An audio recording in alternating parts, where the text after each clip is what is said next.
కోటి మార్కెట్ ఇక్కడ మన దగ్గర ప్రతి ఒక్కటి దొరుకుతాయా? రిపేర్ సర్వీస్ అంతానా? అన్ని యూట్యూబర్ వస్తుంది. బీసీ సత్యాన వస్తుంది, భయంకర్ రవి వస్తుంది.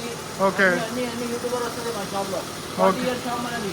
40 ఇయర్ షాప్, కొత్త షాప్ లేదు సార్. 40 ఇయర్ షాప్, అన్ని యూట్యూబర్ సెలబ్రిటీస్ అన్నీ వస్తుంది. ఇవాళ ఇది తీసుకోవాలి. ఓకే, వర్తేనా మనం ఇది తీసుకోవడం? ఎందుకు కొట్టలేదు మీకు ఎవరికైనా దీని రేట్ తెలిస్తే కామెంట్ పెట్టండి. ఎంత చెప్తున్నారు బాబాయ్ ఇది? 2500. 2500 అంటుండు బాబాయ్ అయితే ఇది ప్రజెంట్. దీని రేటు మీకు ఏమైనా ఐడియా ఉంటే చెప్పండి. నేను ఇదొకటి ఇంకా ఇదొకటి తీసుకుంటున్నా, రెండు కలిసి నాకు బాబాయ్ ఎంతకి ఇస్తావు బాబాయ్? మన యూట్యూబర్స్ వస్తే ఎంతకి ఇస్తావు? 3500, 3300 ఆఫర్ ప్రైస్.